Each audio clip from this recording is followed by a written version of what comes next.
Welcome to Truth Behind History. Today we are diving into the World War II naval technology race. Think of a war not just as ships exchanging shells, but as laboratories at sea. In the span of a few turbulent years, navies around the world sprinted through decades of innovation. Why does that matter today? Because the tools they rushed to perfect, faster hulls, smarter weapons, and sensors that could see through night and fog, set the foundations for the modern ocean we take for granted: satellite-guided fleets, precision targeting, even the air traffic radar at your local airport. The ocean became an engineering classroom, and the final exam was survival. Let's set the stage. Before the war, many ships were still the products of slower, peacetime cycles. By the early 1940s, shipyards were welding instead of riveting to accelerate production, hull shapes were refined for speed and range, and entirely new ship types were built for specialized roles. Destroyers and their smaller cousins, the escorts, became greyhounds hunting submarines. Carriers transformed from experiments into the queens of the sea, projecting power with aircraft instead of big guns. Weaponry followed suit. Depth charges fell in elaborate patterns instead of guesswork. Torpedoes learned to run true, and anti-aircraft batteries bristled across decks with faster rates of fire. Naval combat was no longer just a duel of firepower.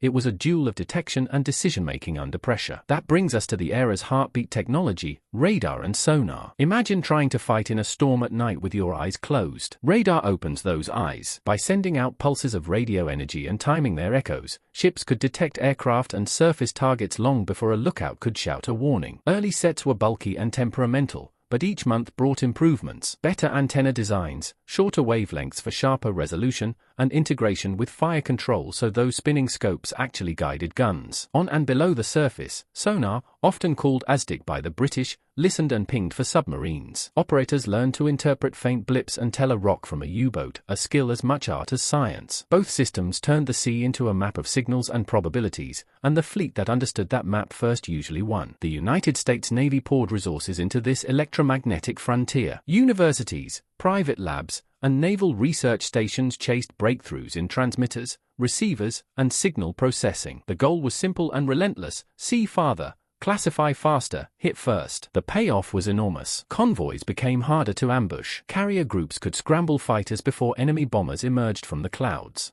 Gunnery officers relied on scopes instead of mere horizon lines, pushing accuracy to ranges that would have seemed like fantasy just a few years earlier. If you are picturing a room full of humming equipment and a sailor turning a dial with headphones pressed tight, you are not far off. Now, here is the twist that shaped both victory and rumor. All of this progress lived under layers of secrecy and compartmentalization. Military research was divided into pieces, each team working only on its sliver of the puzzle. A machinist might fabricate a waveguide without ever seeing the radar it would feed. A technician could be trained to maintain a black box without being told exactly what the box did. Reports were stamped, meetings were closed, and the phrase "need to know" became a way of life. Secrecy protected sailors by denying adversaries the blueprint, but it also meant that even within the same ship, not everyone knew how the magic worked. That culture of sealed doors had side effects. When unusual equipment appeared on deck or new cables snaked through bulkheads, guesses filled the gaps. A strange glow, a hum in the air, a device switched on and off at odd hours. Each observation was real, but the interpretations varied wildly. In that kind of environment, impressive science could feel like sorcery. And whenever people witness sorcery without an explanation, stories multiply. So as we step into this topic, keep three pillars in mind. First, wartime pushed ship design and weaponry into a rapid-fire evolution. Second, radar and sonar turned the ocean into a theater of signals, where information itself was a weapon. Third, all of it unfolded behind curtains of secrecy and carefully sliced responsibilities. Those curtains kept fleets safer. They also cast long shadows where imagination thrives. Hold that thought. Now, let's shift from the cold steel of naval innovation to a story that has drifted in and out of whispers for decades. It begins, not in a top-secret lab or aboard a warship in the heat of battle, but in 1955, 10 years after the war had ended. A man named Carl M. Callan, though he preferred the more exotic alias Carlos Allende, sat down and wrote letters that would ignite one of the most enduring naval legends ever told. His chosen recipient? UFO researcher Morris Jessup, a man fascinated by unexplained phenomena and already inclined toward the strange. In those letters, Allen didn't just spin a yarn, he made sensational claims. He said he had seen, with his own eyes, the U.S. Navy pull off the impossible, rendering the destroyer escort USS Eldridge invisible, and not just to radar. He claimed it vanished entirely, and then, as if by magic, or perhaps something far darker, teleported to another location before reappearing. It was, according to Allen, part of a secret experiment so extraordinary that even the most advanced physics of the day could barely dream of it. Why the USS Eldridge? Well, it had been a real ship,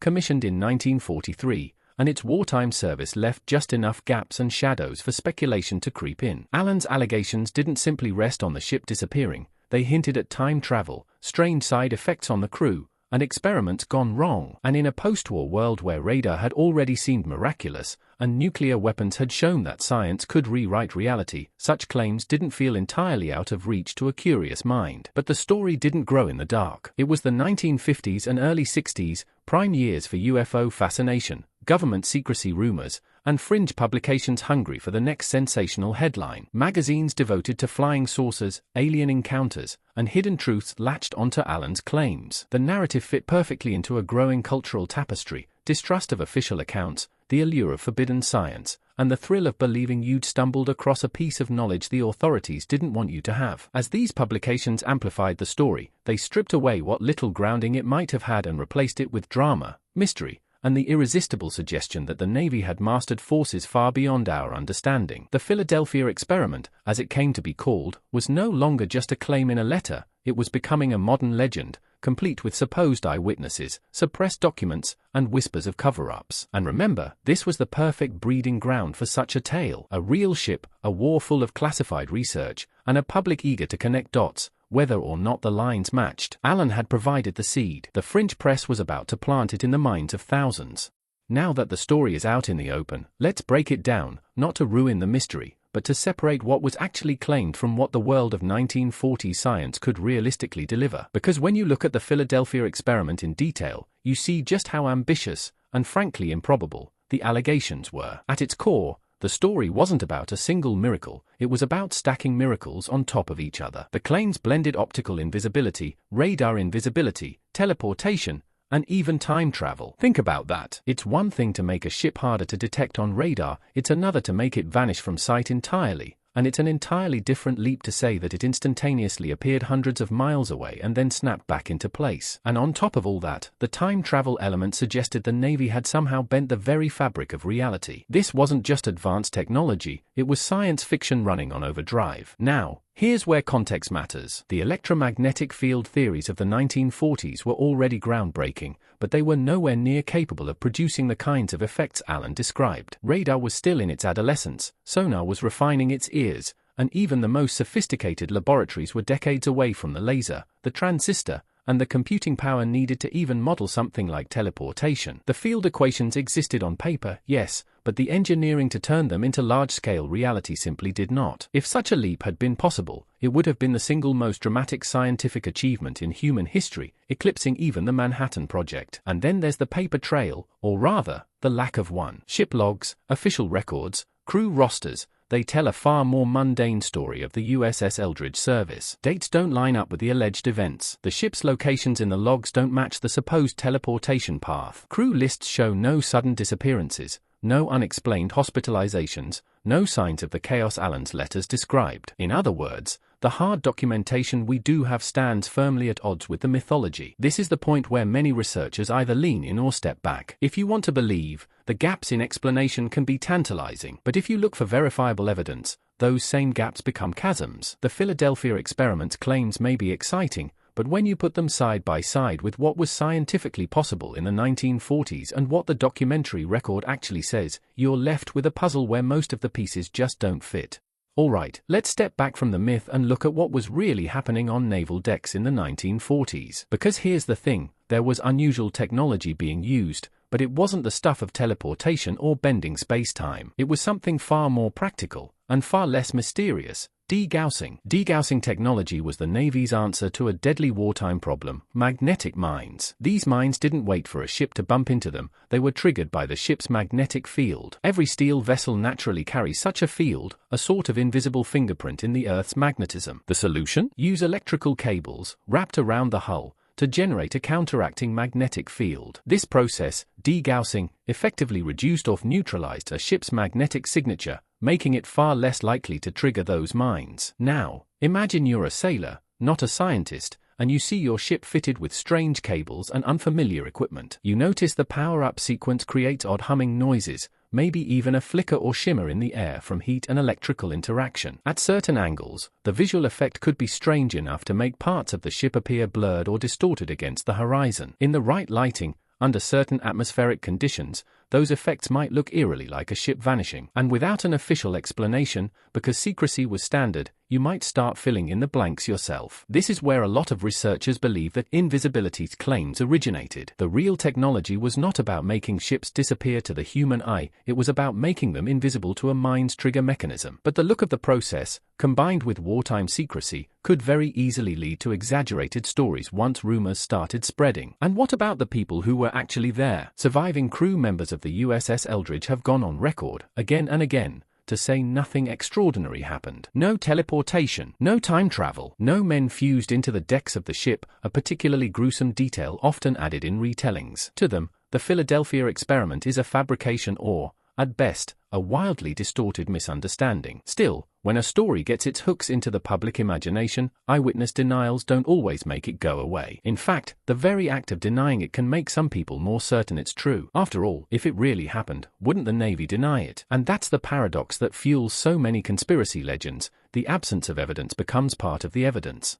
By the time the Philadelphia experiment legend was circulating, the world had shifted into the Cold War, an era practically built for stories like this. It was a time when secrecy wasn't just a tactic, it was a way of life. Governments hoarded knowledge like gold. Citizens learned to question official narratives. And technology, especially military technology, was advancing so fast that yesterday's science fiction could become tomorrow's headline. In that environment, the Philadelphia experiment found fertile soil. It wasn't just an odd wartime anecdote anymore. It became part of a broader tapestry of post-war intrigue. The late 1940s and 50s saw a boom in UFO sightings, spy scandals, and revelations about classified projects like the Manhattan Project and, later, MKUltra. These real examples of hidden science and secret experiments primed the public to believe that if the Navy could split atoms or tinker with the mind, maybe it could also make a ship vanish. Cold War paranoia added another layer. Both the United States and the Soviet Union were engaged in an invisible arms race, not just for nuclear weapons,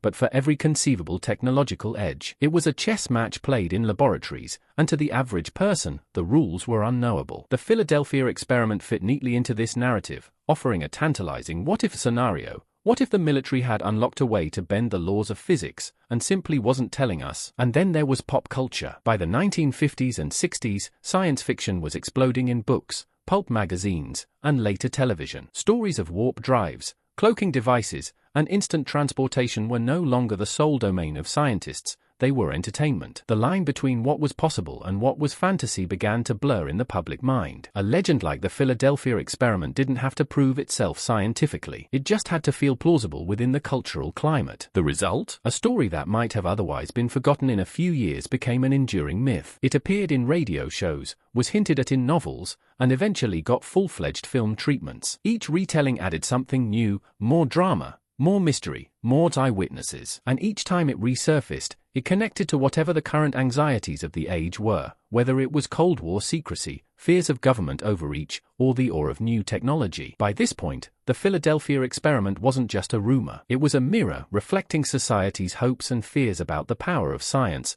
the reach of government, and the unknown. And that's why, even decades later, it still lingers in our collective imagination.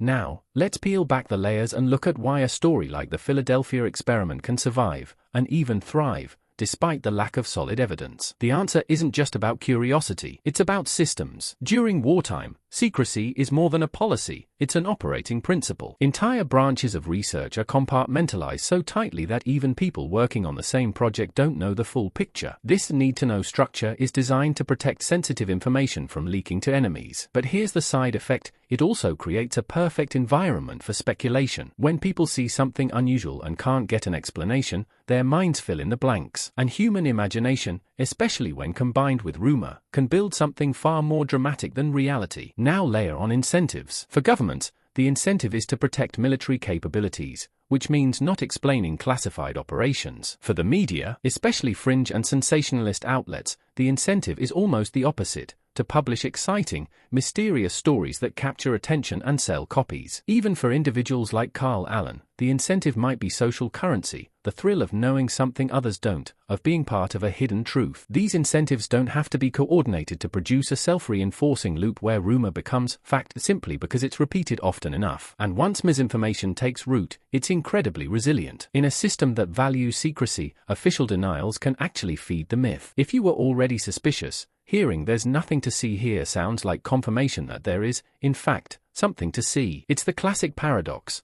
The more you try to stamp out a rumor in a distrustful environment, the more oxygen you give it. We also have to remember the role of technological context. The Philadelphia experiment story was born in a world where radar and sonar were still new and mysterious to most people. If you didn't understand the science, it was easy to imagine those strange devices being capable of almost anything, maybe even bending light or space itself. So the story became a sort of placeholder for our collective uncertainty about how far technology could go, and whether the people in charge would use it responsibly. This is why the Philadelphia experiment is more than just an isolated myth. It's a case study in how secrecy, incentives, and the human hunger for extraordinary explanations can combine to create legends that last for generations. And it reminds us that whenever there's a gap between what people see and what they're told, stories will rush in to fill the space.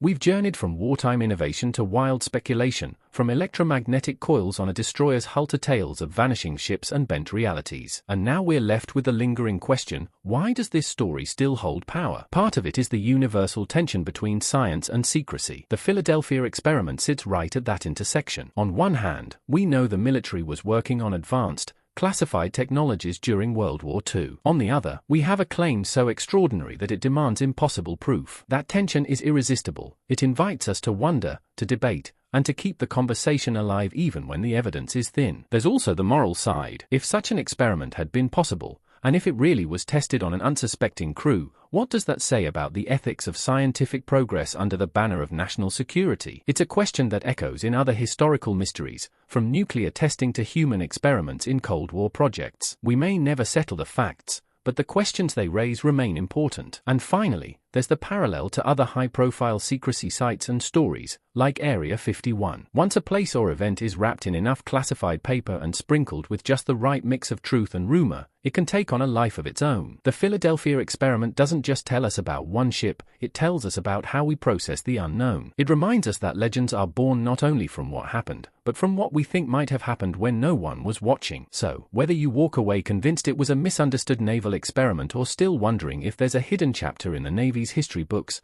the Philadelphia experiment has done its job. It's made you think about the relationship between truth, secrecy, and the stories we choose to believe. If you enjoyed this deep dive into history's stranger corners, don't forget to like this video, leave a comment with your own thoughts, and subscribe for more. And if you want to go even deeper, check out my book, History They Tried to Erase. There's a link in the description. You'll find more stories like this one, packed with details that challenge the official record and keep history alive in all its complexity. Until next time, keep questioning, keep exploring, and keep searching for the truth behind history.